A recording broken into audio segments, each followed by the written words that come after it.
Hello, everyone, and welcome. Today, we're going to tackle a topic that's, super important not just for your exams, but honestly for everyday life. We are talking all about profit and loss. So, have you ever wondered when you buy or sell something, is it a fayda or a nuksan, a profit or a loss? Well, behind every single sale, there's some really simple math. And trust me, once you get this, it's like having a superpower, especially for you students. So, are you ready? Let's dive right in. All right, first things first, we're going to build our foundation. With any math topic, if you get the basics right, everything else just clicks into place. So let's start there. Okay, our first term is cost price, or what we'll just call CP. Super simple, really. It's the price you buy something for. It's the lagat, right? The money that goes out of your pocket. So if a shopkeeper buys a pen for, let's say, 8 rupees, then 8 rupees is his cost price. Easy. And on the flip side, we have the selling price, or SP. This is the price you sell that same item for. It's the bikri price. So that shopkeeper, if he sells the pen for 10 rupees, that's his selling price. So remember, CP is what you pay, SP is what you get. Got it? All right, now this right here, this is the golden rule of the entire topic. Seriously, this is it. It all boils down to one simple comparison. If your selling price is more than your cost price, if SP is greater than CP, bam, you've made a profit, a fayda. But if your cost price is more than your selling price, well, then it's a loss, a nuksan. Everything we do from here on out is based on this one single idea, so lock this in.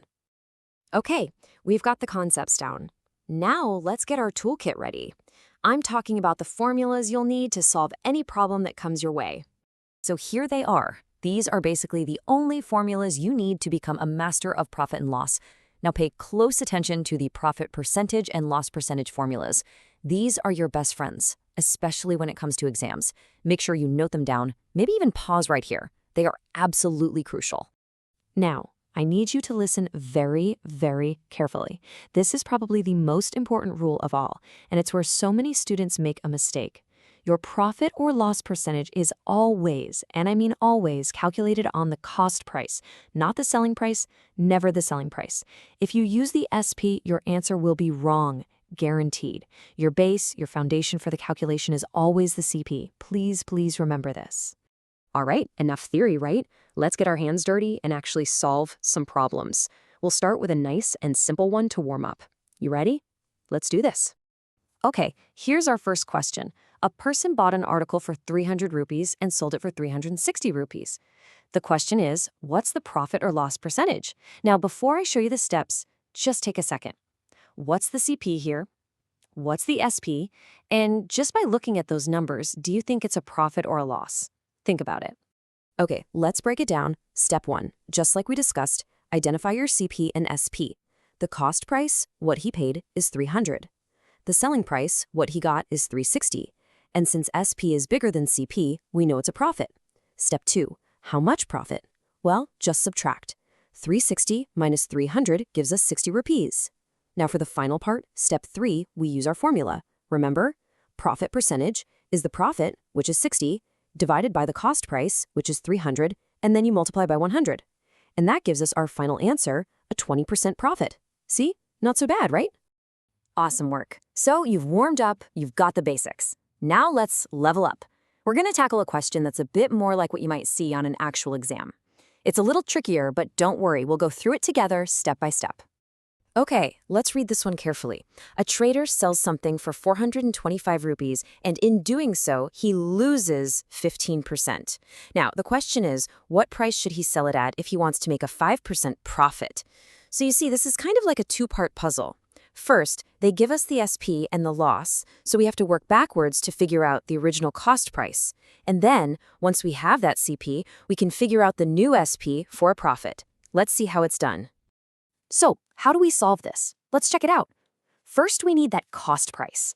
Now, if the trader had a 15% loss, that means he only sold the item for 85% of what he paid for it, right? So that 425 rupees is actually 85% of the CP. To find the full CP, we just divide 425 by 0.85, and it gives us 500 rupees. That's our cost price. Now for part 2. We want a 5% profit on this 500 rupee cost. That means we need to sell it for 105% of the CP. So we just do 1.05 times 500, and there's our answer, 525 rupees. The whole secret was finding that CP first. Okay, that was great. We've covered a lot of ground. So before we finish, let's just quickly recap the most important things to remember. These are the takeaways that will make sure you never get a profit and loss question wrong again. So here are your 3 golden rules. Rule number 1. The very first thing you do in any problem is identify the cost price and the selling price. Get that clear. Rule number 2, and we talked about this a lot, profit or loss percentage is always calculated on the cost price. Always. And rule number 3, for those tricky multi-step problems, your main goal, your anchor, is to find the CP first. If you can find the cost price, you can solve anything. Just stick to these 3 rules and I promise you'll be set. So, I'm going to leave you with a thought. Now that you know all this, how are you going to use it? The next time you're out shopping and you see a big sale sign, will you think a little differently? Will you try to figure out the real deal? Because this stuff, it's not just for your exams. It's a real life skill. Pretty cool, huh? अगर आपको ये video helpful लगा हो तो please like, share और channel को subscribe करना मत भूलना। सारे PDFs के लिए मेरा टेलीग्राम चैनल ज्वाइन करें, लिंक डिस्क्रिप्शन में है। कीप